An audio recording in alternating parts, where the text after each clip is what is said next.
Donc on va continuer donc notre cours d'aujourd'hui donc sur Shmirat HaLashon.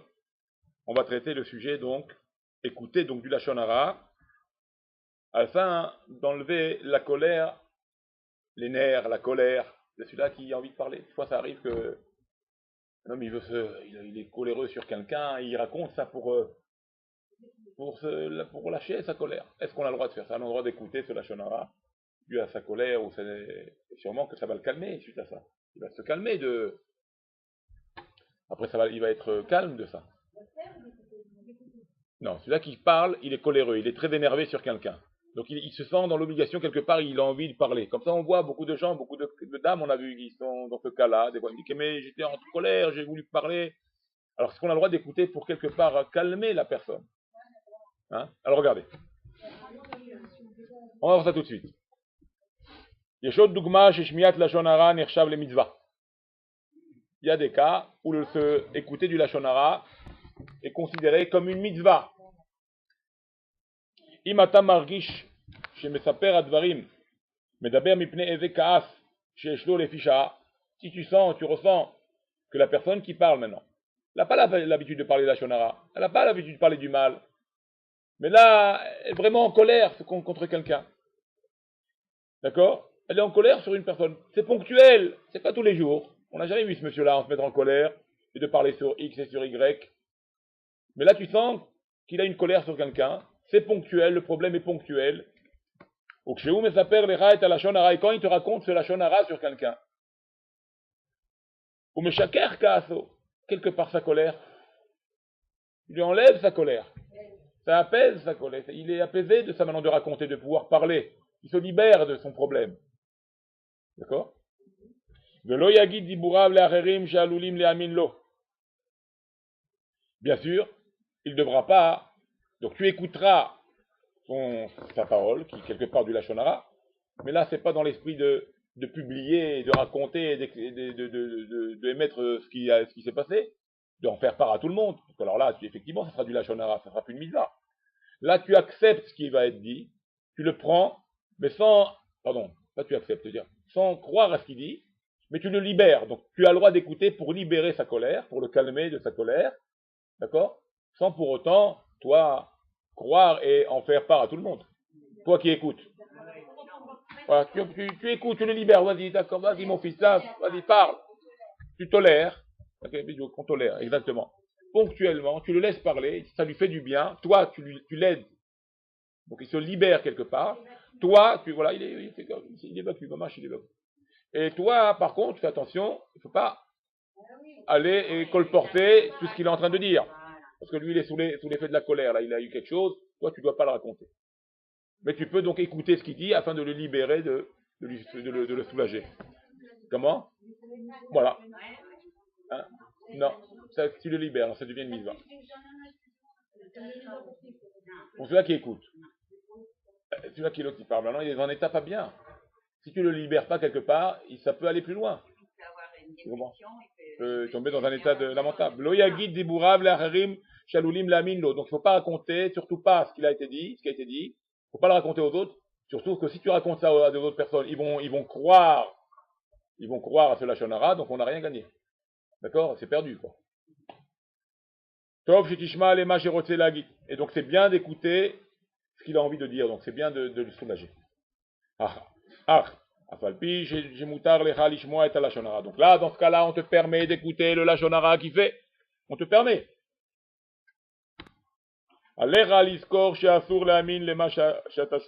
Rappelle-toi, toujours, par contre, que tu ne dois pas croire à ce qu'il a dit. Il ne faut pas croire à ce qu'il dit. D'accord? Il ne faut pas accepter. Tu dis, non, bon, là, ça le dégage, ça lui fait du bien, parle. Ça le soulage, ça lui fait du bien. Après, tu le raisonneras. Bon, c'était le pauvre, lui aussi, on le connaît, il n'a pas fait exprès. Et après, tu arrives une fois que la colère est passée, tu arrives à amadouer la personne, tu arrives à calmer la personne quelque part. Vous comprenez? Donc, laisse-le parler, laisse que ça lui fait du bien. Toi, prends sur toi. Ne crois pas à ce qu'il dit. Parce que ne rentre pas dans le piège, parce que après tu seras pris dans la shonara, parce que tu vas commencer à raconter à tout le monde après Chas Shalom. Donc ne crois pas à ce qu'il dit. Toi, soulage-le, tu lui fais une mitzvah, sans bien sûr colporter à personne d'autre après. Ne pas raconter ces choses-là à personne d'autre, ne pas croire à ce qu'il dit, et quelque part tu l'as l'a libéré de son problème. D'accord? Ouais. Ouais, ouais, ouais. Oui, c'est une mitzvah. C'est une mitzvah. Non, c'est une mitzvah. Alors, on continue. Les dogmas. Les dogmas. On donne un exemple. Voilà, on va voir un exemple. Rabbi Shimon, Nichnas lebet misra. Umiyad ba leumato, ba labait, Rabbi Shalom Stein. Bon, il y a un qui s'appelle Shimon. Il est rentré dans une maison de commerce, un endroit de commerce. Et vient devant lui le propriétaire de l'endroit. Il s'appelle Shalom, le propriétaire. Chez Kulo, Omer Kas Veroget. Et le patron donc de l'endroit, il est d'une colère, mais il est en colère. Aïta Tsarir Lirot Ma Sheasa Hillel Amarstein. Donc le patron, il y a, ou son employé, ou un homme qui connaît donc à ce Shimon. Donc Shalom, c'est le patron. Il dit à Shimon, qui était présent dans l'endroit, dans la boutique.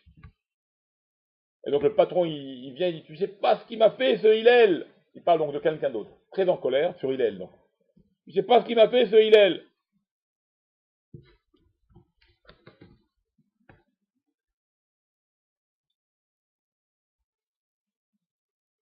Krus Yodea, Sha'ap alpi sheshten ou arshav meot midragel.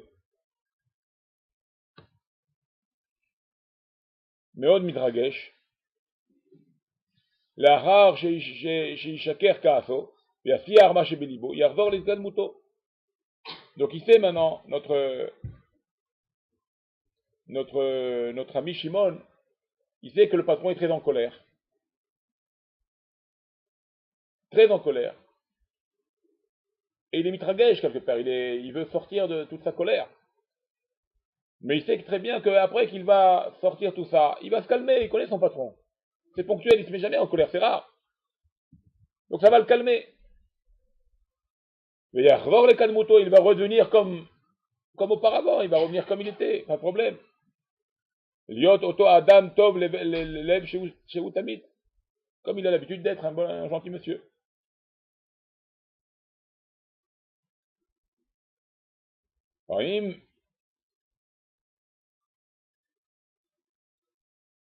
אם קראוס ישמע את טענותיו, ילך כעסו של שתיהן ממנו ולא יוסיף לגנות את קראוס. טוב בשביל קראוס לשמוע למה שתיהן רוצה להגיד, אבל אסור לו להאמין בכל למה שישמע. Donc il n'a pas le droit donc de croire à ce qu'il lui dit. Il fait ça pour dégager sa colère. Et il sait très bien que la colère va partir après, une fois qu'il va parler, ça va le calmer, donc il peut le faire.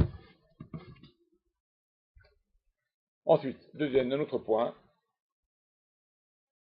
Imata nimsa bechevrat anashim amedaberim lashonara. Si tu te trouves avec des gens donc, qui parlent du lashonara, ata merouyav leoriachotam, tu as le devoir de les réprimander. Il ne faut pas rester indifférent. Il y a des gens, ils parlent. Vous dites arrêtez, ça suffit, pas le droit. Imata shotek, si tu te tais,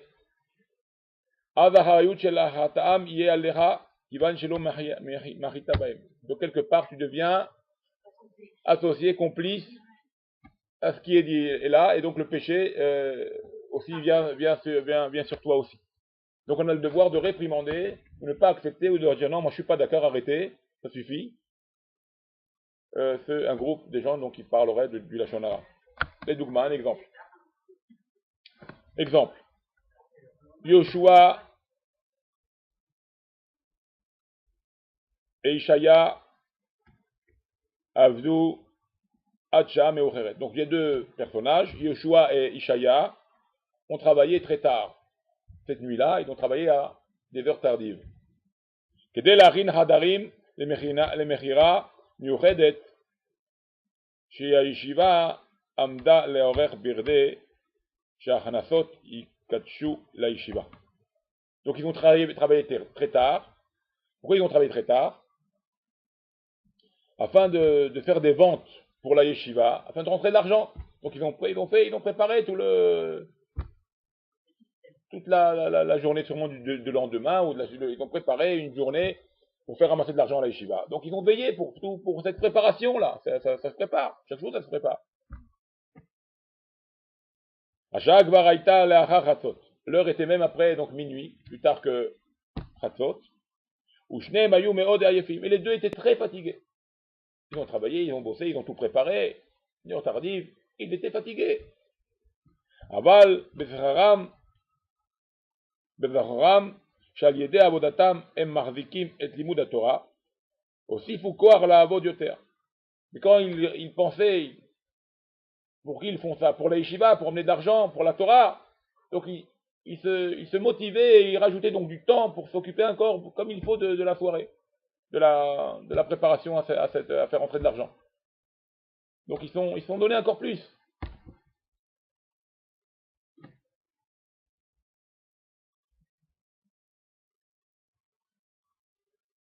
Maintenant, il y a un, il s'appelle Moshe. Itri le daber al echad mechaverav. Moshe, il y avait un Moshe. Non, pardon, excusez-moi, pas Moshe. C'est pas Moshe ici. C'est Yoshua. Et deux amis là, qui sont en train de travailler. J'ai vu, c'était le nom de famille, quoi. Donc je pensais que c'était une autre personne. Ils remettent le nom de famille, c'est bon, j'ai pas voulu le lire. J'ai dit Yoshua et Ishaïa. Donc Yoshua, il a commencé à parler sur un de ses amis. Alors Ishaïa, il lui dit, Anu oskim be mitzvah hashuva, on est en train de faire une belle mitzvah.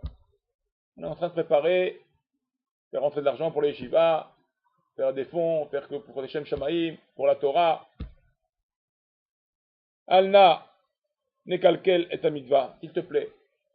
Et on n'enlève pas la mitzvah qu'on est en train de faire. Parce que l'autre, il est en train de parler d'un ami. Tu sais, celui-là, des fois, l'heure tardive, on est fatigué, alors il commence à parler. Il n'y a rien à dire. On a fait le maximum du boulot, et puis tout d'un coup, tu as envie de parler sur quelqu'un. Et là, Ishaïa, il a compris ça. Il dit, écoute, on a fait une belle mitzvah. Et on continue la mitzvah. Pourquoi tu parles sur quelqu'un maintenant? Pourquoi tu es en train de parler sur un bonhomme? Laisse tomber, arrête. Viens, on garde la mitzvah dans notre main. Donc il lui dit, s'il te plaît, viens, on garde la mitzvah. Et qu'on ne la perd pas avec du lachon hara. Alors il a répondu, Yoshua, avec un sentiment de honte quelque part. Il a dit, je te remercie. T'as raison. Je suis bête. Bon, je suis fatigué. Je ne sais pas ce qui s'est passé. T'as raison, tu m'as bien. Ouais, gentiment. On est en train de faire une belle mitzvah. Pourquoi on parle maintenant? Viens, arrête. Laisse tomber, c'est pas le moment. Donc il lui a dit comme ça, il a ressenti la chose, il a dit t'as raison, tu m'as aidé à ne pas parler. Toda, et il lui a dit même merci. Et il lui dit quelque part son erreur, il dit effectivement, j'ai pas réfléchi, je suis un peu fatigué, je sais pas pourquoi j'ai parlé de lui tout d'un coup, j'ai osé parler de lui tout d'un coup, de ce personnage-là. Je m'excuse, je suis vraiment bête parce que c'est pas le moment. Et donc il a compris que il n'a pas à parler de lui, et aucun des moments, et surtout pas quand c'est en train de faire une mitzvah. D'accord. Bah, quelque part, elle perd le goût de l'Echem Shamaï. Non, peut-être pas, mais tu perds toute la. Vous savez, le Chafetz Chaim, tu es en train de faire une mitzvah, tu rentres maintenant un Yetzirara dans cette mitzvah. C'est dommage. Dommage. Tu perds toute la beauté de la mitzvah qu'on est en train de faire. Je vous raconte une histoire avec ça on termine. Alors, je termine seulement le passage.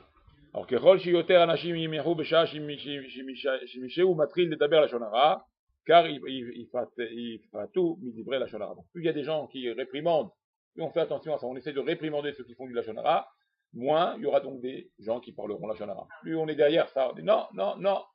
Dans ça, ils vont s'habituer, ils vont nous remercier même peut-être. Dans certains cas, ils vont même nous remercier, ils vont dire après tout c'est vous qui avez raison. Voilà, on explique. Voilà, si on peut expliquer, on explique. Ouais, d'accord. Si on peut expliquer, on explique. Ça dépend avec qui on parle. C'est avec qui on est. Si quelqu'un il est intelligent, il est instruit, il veut savoir pourquoi et comment, alors tu expliques. Qu'est-ce qu'on gagne de ça? Qu'est-ce qu'on fait que perdre pour cette chose-là? On gagne rien de cette histoire-là. Si on est le type, il lui dit non, il écoute. Non, dis-lui non, arrête, il écoute, bon, ça va. S'il influence en disant non, ça suffit, bon, tant mieux. Arrête, c'est magnifique.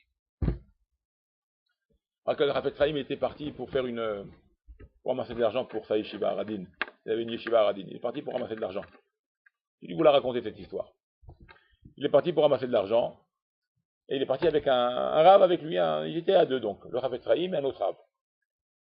Et ils ont ramassé, ils allaient de communauté en communauté, de communauté en communauté, ils ont ramassé, bon, une belle somme d'argent pour la yeshiva. Et ils sont arrivés dans une auberge.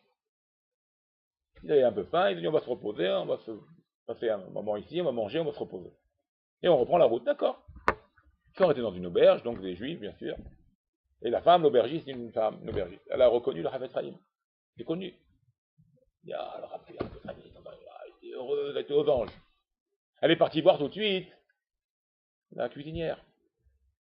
Celle qui fait le manger. Elle dit attention, on a deux rabbanim, le Rav Ephraim il est là avec nous dans notre auberge, il faut faire le maximum, le top des tops du manger. Il faut que tu fasses quelque chose de adine, quelque chose de comme il faut. Elle dit, il n'y a pas de problème, comme on fait, on va manger les bons, il n'y a pas de raison qu'on va rater. Elle les a fait, elle a accueilli les rabbanim, c'est beau pour les rabbanim, c'est beau. Des petites salades d'entrée, elle a tout, mais tu vois, pour normal. Cavote. Alors, il a mis les plats, ils ont mangé. Alors la femme, vous savez, comme une aubergiste ou comme un maître d'hôtel, tout va bien, tout est bon, il manque rien, c'est comme ça, c'est la manière de faire. Alors elle demande au Rav Ephraim, votre arabe, tout va bien, il manque rien, vous avez bien mangé. Excellent, bon Hachem, excellent, c'est magnifique, tout est bon, tout est magnifique, très bien. Elle demande à l'autre arabe, votre arabe, tout est bon, il manque rien, tout est bon. Mais il manquait un peu de sel dans la soupe. Un peu de sel, il manque un peu de sel, c'est pas assez salé. Mais c'est excellent. Quand le Rav Ephraim, il a entendu ça, le mais, c'est la première fois qu'il a entendu de la Shonara. Alors il s'est levé, il a dit, viens avec moi. Il a dit, ce que tu viens de faire, c'est du Lachonara. Il dit, il manque du sel, ça, du Lachonara. Non, si je suis en train de parler sur qui il est. Il dit, ça, c'est du Lachonara. Pourquoi? Il a pris à part, il dit, parce que je vais te dire ce qui s'est passé maintenant. À cause du sel, maintenant, il manque du sel, à l'aubergiste. Elle est partie voir la cuisinière. Elle est en train de la crier. Elle, pour se défendre, elle va dire, non, j'ai mis du sel. Donc elle va mentir. Regarde ce que tu vas entraîner maintenant. Elle va crier. L'autre, elle va mentir. Elle va lui dire, je te renvoie, parce que ça, le ton va monter, donc je te renvoie. Et si je te renvoie pas, je te payerai pas ce mois-là. Et tu as raté ma publicité. Et tu m'as pas fait à cause de toi. Ça veut dire un scandale. Ça a pris une ampleur énorme. Alors, l'autre, il n'a pas pensé. Il a compris la bêtise. Il dit, maintenant tu vas prendre tout l'argent qu'on a ramassé pour la yeshiva, pour vous dire la nienne de la mitzvah. Tout l'argent qu'on a ramassé pour la yeshiva, et ça va être notre kapara. Comme moi j'ai entendu, et toi tu as parlé, ça sera notre kapara à cause que Dieu nous pardonne.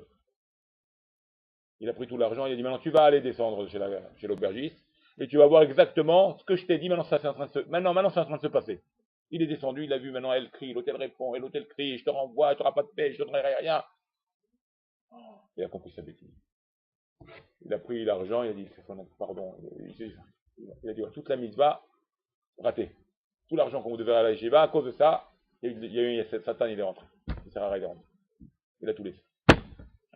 Pour vous dire, des fois, dans des mitzvot, des fois, il peut rentrer un Serara, et on a tout perdu.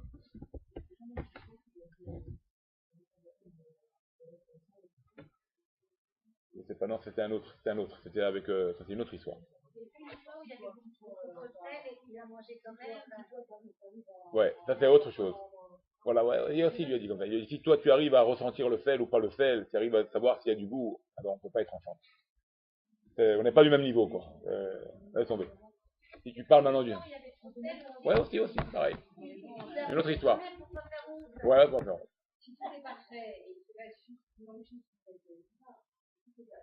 Ouais, mais pour certains, ouais. Non, mais là surtout. Pourquoi c'était important? Pourquoi il fallait pas dire ça? Parce que là, tu as affaire à deux hommes importants. Il y a le Rav Ephraim, il y a un grand rave. Alors c'est sûr que l'aubergiste, elle va vouloir mettre le maximum pour ses rabbanim. Non, il suffit qu'il y manque quelque chose à la mal fait. Ça va prendre une ampleur énorme, ça va éclater. Parce que pour elle, c'est la déception. J'ai invité deux hommes illustres. Tu m'as raté la soirée. Quelque part, c'est rater la soirée. C'est une catastrophe. Si c'était des gens... Non, mais c'est dans l'esprit comme ça. D'accord, mais... Non, c'est pas ça. Si c'était des gens... Si c'était des gens simples, il n'y aurait pas eu de scandale, il n'y aurait rien eu. Les gens simples. C'est vis-à-vis de leur niveau. de leur niveau, dans le social, le niveau social qu'ils avaient ces gens-là, que l'importance du moment, de l'événement est important. Donc si tu rates tout. C'est-à-dire que tu vas tout rater, tu vas tout gâcher. Vous comprenez? Si maintenant, voilà, je donne un exemple. Vous-même, vous m'aviez raconté, vous êtes parti dans l'hôtel faire la bar mitzvah. Vous avez une bar mitzvah, c'est un événement. Alors vous venez, attention, tu me rates, le manger n'est pas bon, il n'est pas assez cuit, il n'est pas assez, il n'est pas ça, je te paye pas. T'as rien. Maintenant, vous allez au même endroit. Vous et votre mari pour manger, un petit restaurant, bon, elle n'a pas fait cuire poisson. Il n'y aura pas d'histoire. Il y aura rien. C'est bon, c'est pas grave. Bon, on reviendra plus. Maximum, on reviendra plus. Et encore. Bon, après tout, c'était bon quand même. Il y aura pas de, il y aura le problème. Mais un moment tellement important, surtout pour ceux qui reçoivent, pour les hôtes, donc pour les gens qui reçoivent. Tu rates un moment pareil, tu as tout perdu. Vous comprenez? Tu fais un festin. D'accord? Tu rates le festin. Tu t'es mis à dos. Tu t'es mis à dos de toutes les gens qui ont mangé au festin, qui ont mal mangé. Vous comprenez? Donc pour elle, c'est important, elle a des gens importants à sa table. Pour elle, l'événement est important, il ne faut pas le rater. C'est la même chose. Donc là, c'est aussi c'est par rapport aux gens aussi. L'événement, comment tu vas, c'est normal. Oui, c'est normal.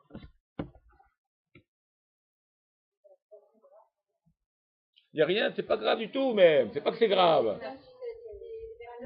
Voilà, c'est rien n'est grave, c'est rien, bien sûr que c'est rien. Oui, c'est rien, c'est pas grave. Réellement, le problème n'est pas grave. Mais ce que ça a engendré par rapport à des gens importants, il y a eu des conséquences énormes. Si c'était des gens pas très importants, il n'y aurait même pas eu, il n'y aurait rien eu, il y aurait rien eu. Alors, elle dit, pas grave.